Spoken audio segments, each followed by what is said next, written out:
दोस्तों, अगर आप भी बोर्ड की वार्षिक परीक्षा 2024 में भाग लेने वाले हैं तो दोस्तों ऐसे में हम आप लोग को बता दें कि आप लोग को सबसे पहले बोर्ड की परीक्षा 2024 में कॉपी लिखने के सही तरीके के बारे में पूरी तरीके से जानने की आवश्यकता है। जी हाँ दोस्तों, आप लोगों ने बिल्कुल सही सुना। अगर आप भी वार्षिक परीक्षा 2024 में, चाहे वो आपका बोर्ड परीक्षा मैट्रिक का हो या फिर इंटरमीडिएट का, उसमें भाग लेने वाले हैं तो ऐसे में आप लोग को सबसे पहले बोर्ड की परीक्षा में कॉपी लिखने के सही तरीके के बारे में पूरी तरीके से जानने की आवश्यकता है कि दोस्तों हम लोग को किस प्रकार से एवं किस टिप्स को फॉलो करके बोर्ड की परीक्षा में कॉपी को लिखना रहता है। इस प्रकार से दोस्तों हम लोग आज की इस वीडियो के माध्यम से बोर्ड की परीक्षा 2024 में कॉपी लिखने के सही तरीके के बारे में कि हम लोग को अपनी बोर्ड की परीक्षा में किस तरह से कॉपी को लिखना है एवं बोर्ड की परीक्षा में कॉपी लिखने का सही तरीका क्या है, इससे संबंधित हम लोग पूरी जानकारी को आज की इस वीडियो के माध्यम से विस्तार से समझेंगे। तो अगर आप भी बोर्ड की वार्षिक परीक्षा 2024 में भाग लेने वाले हैं तो आप लोग कोशिश करिएगा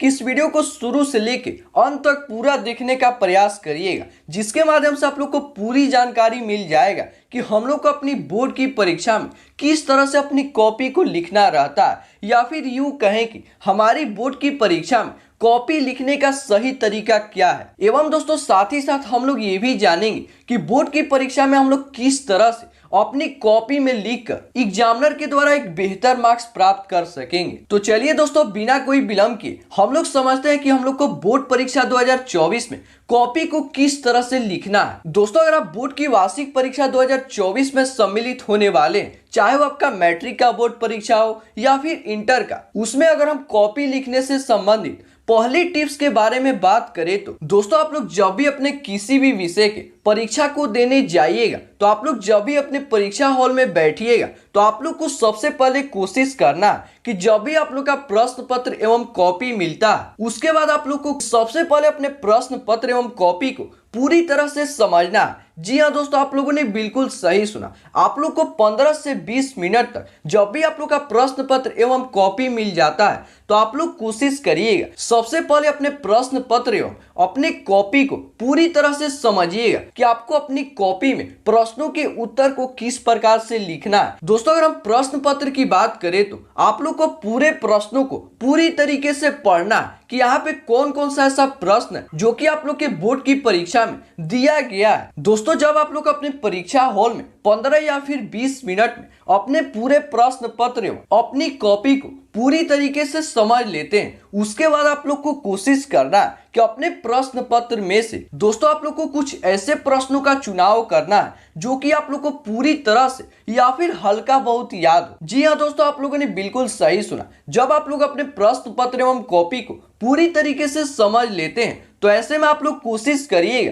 कि अपने प्रश्न पत्र में से कुछ ऐसे प्रश्नों का चुनाव करिएगा जो कि आप लोग को थोड़ा बहुत या फिर हल्का बहुत याद हो। दोस्तों, यहाँ पे हम आप लोग को बता दें कि आप लोग को जरूरी नहीं है कि पूरा प्रश्न याद हो। आप लोग को सिर्फ और सिर्फ कोशिश करना है उन्हीं प्रश्नों का चुनाव करना है जो कि आप लोग को हल्का बहुत याद हो। दोस्तों, जब आप लोग अपने प्रश्न पत्र में से कुछ ऐसे प्रश्नों का चुनाव कर लेते हैं जो कि आप लोग को हल्का बहुत या फिर उसका जो उत्तर है आप लोग को याद है, उसके बाद दोस्तों आप लोग को अपने प्रश्न पत्र में इन सभी प्रश्नों को अपने पेन से टिक कर देना है। जी हाँ दोस्तों, आप लोग को जितना भी प्रश्न याद है आप लोग को पेन से सबसे पहले टिक कर देना है कि हम लोग को ये जो प्रश्न है ये पूरी तरीके से याद है, हम लोग अपने दिमाग से इसे लिख सकते हैं। दोस्तों, आप लोग को प्रश्नों का चुनाव करने के बाद अब आप लोग को करना क्या है कि अपने परीक्षा की कॉपी में, जी हाँ दोस्तों, अपने परीक्षा की कॉपी में सबसे पहले उसको ओपन करना है। अपनी कॉपी को ओपन करने के बाद अपनी परीक्षा की फर्स्ट एवं सेकेंड कॉपी पर उन्हीं प्रश्नों के उत्तर को लिखने का प्रयास करना है जो कि आप लोग को पूरी तरीके से याद हो।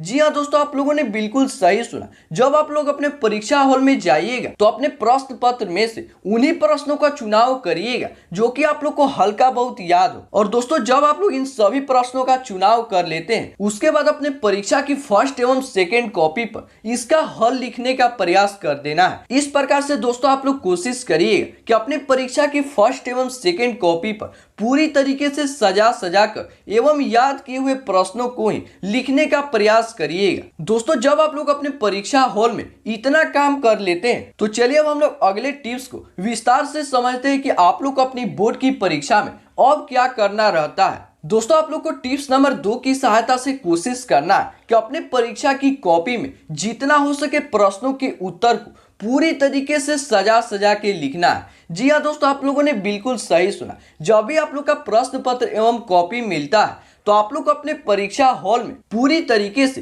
अपनी कॉपी को सजा कर एवं प्रश्नों के उत्तर को लिखने का प्रयास करना है। जी हाँ दोस्तों, आप लोग टिप्स नंबर 2 की सहायता से कोशिश करिएगा कि जब भी आप लोग किसी भी विषय के परीक्षा हॉल में परीक्षा को देने जाते हैं तो ऐसे में आप लोग को कोशिश करना है कि अपने प्रश्नों के उत्तर को पूरी तरीके से सजा कर एवं बेहतर लिखावट के साथ लिखने का प्रयास करना है। दोस्तों अब हम बोर्ड की परीक्षा में कॉपी लिखने के सही तरीके से संबंधित तीसरी टिप्स की बात करें तो दोस्तों आप लोग जब भी अपनी परीक्षा हॉल में किसी भी विषय के कॉपी को देने जाते हैं तो ऐसे में दोस्तों आप लोग को टिप्स नंबर 3 की सहायता से कोशिश करना है कि अपनी परीक्षा की कॉपी में जितना हो सके बेहतर हैंडराइटिंग को लिखने का प्रयास करना है। यहाँ पे दोस्तों हम आप लोग को बता दें कि जरूरी नहीं है कि आपकी जो लिखावट या फिर किसी की भी लिखावट वो पूरी तरीके से बेहतर हो। आप लोग को सिर्फ और सिर्फ कोशिश करना है कि अपने परीक्षा की कॉपी में ऐसे लिखने का प्रयास करना है कि दोस्तों जब भी कोई शिक्षक आपकी कॉपी को चेक करना शुरू करे तो आपके द्वारा जो लिखा गया प्रश्न का उत्तर है पूरी तरीके से समझ में आ जाए। कोशिश करना है कि जितना हो सके अपनी कॉपी को सजा कर एवं साफ सुथरे हैंडराइटिंग से प्रश्नों के उत्तर को लिखने का प्रयास करना है। दोस्तों जब आप लोग अपने परीक्षा हॉल में इन 3 टिप्स को अपनी कॉपी में फॉलो कर देते हैं तो चलिए अब हम लोग बोर्ड की परीक्षा में कॉपी लिखने से संबंधित चौथी टिप्स के बारे में पूरे विस्तार से समझते हैं। दोस्तों आप लोग को टिप्स नंबर 4 की सहायता से कोशिश करना है कि जब भी आप लोग अपने परीक्षा हॉल में कॉपी को देने जाते हैं दोस्तों ऐसे में आप लोग को कोशिश करना है कि प्रश्नों की संख्या के आधार पर ही उसका उत्तर लिखने का प्रयास करना है। जी हाँ दोस्तों, आप लोगों ने बिल्कुल सही सुना। जैसे मान के चलिए कि आपके प्रश्न पत्र में कोई भी ऐसा प्रश्न है जो कि 4 नंबर पर दिया गया है तो ऐसे में दोस्तों आप लोग को कोशिश करना है कि अपनी परीक्षा की कॉपी में जब भी आप लोग उसका उत्तर लिखने का प्रयास करिएगा तो उसका प्रश्नों की संख्या को लिखकर उसका उत्तर देने का प्रयास करिएगा, जिससे कि कॉपी को चेक करने वाले शिक्षक को पूरी तरीके से आइडिया लग जाएगा कि यह कौन से प्रश्न का उत्तर है। तो इस प्रकार से अपने परीक्षा हॉल में जितना हो सके प्रश्नों के उत्तर को पूरी तरीके से सजा कर एवं प्रश्नों की संख्या को लिखकर उसका उत्तर लिखने का प्रयास करना है। दोस्तों अगर आप लोग अपनी बोर्ड की परीक्षा में अपनी कॉपी में इन 4 टिप्सों को फॉलो कर लेते हैं तो दोस्तों अब हम लोग का जो अंतिम टिप्स आता है जिसे कि आप लोग को अपनी बोर्ड की परीक्षा में अपनी कॉपी में फॉलो करना है। दोस्तों आप लोग अंतिम टिप्स के माध्यम से कोशिश करिएगा कि जब भी आप लोग किसी भी विषय की परीक्षा को देने जाते हैं तो ऐसे में आप लोग को कोशिश करना है कि जितना हो सके प्रश्नों के उत्तर लिखने का प्रयास करना है। जी हाँ दोस्तों, आप लोगों ने बिल्कुल सही सुना। बहुत से स्टूडेंट्स को देखा जाता है कि कोई प्रश्न का जो उत्तर रहता है उन्हें याद नहीं रहता तो ऐसे में उसे पूरी तरीके से वे छोड़ देते हैं। ऐसा आप लोग को बिल्कुल भी गलती नहीं करना है। दोस्तों आप लोग को अपनी बोर्ड की परीक्षा में कोशिश करना है कि अपनी कॉपी में जितना हो सके अपने प्रश्नों के उत्तर लिखने का प्रयास करना है। दोस्तों आप लोग अपनी परीक्षा में जितना ही बेहतर तरीके से एवं जितना ही पेज में लिखते हैं उतना ही चांस बनता है कि आप लोग को एक बेहतर मार्क्स मिल सके। तो इस प्रकार से आप लोग को कोशिश करना है कि अपनी बोर्ड की परीक्षा में अपनी कॉपी में जितना हो सके प्रश्नों के उत्तर को लिखने का प्रयास करना है। दोस्तों अगर आप लोग अपनी बोर्ड की परीक्षा में इन 5 महत्वपूर्ण टिप्स को फॉलो कर देते हैं तो ऐसे में दोस्तों हम विश्वास के साथ कह सकते हैं कि आपकी बोर्ड की परीक्षा में 30 से लेकर 40 मार्क्स बढ़ने से कोई भी नहीं रोक सकेगा, बशर्ते कि आप लोग को कोशिश करना है कि अपनी कॉपी में जितना हो सके इन 5 टिप्स को पूरी तरीके से फॉलो करने का प्रयास करना है। दोस्तों अगर आप लोग को आज का यह वीडियो हेल्पफुल लगा है तो अपने सभी दोस्तों के साथ इस वीडियो को शेयर करने का प्रयास करिएगा। मिलते हैं दोस्तों इसी प्रकार के अगले वीडियो में, तब तक के लिए आप लोग का बहुत बहुत धन्यवाद।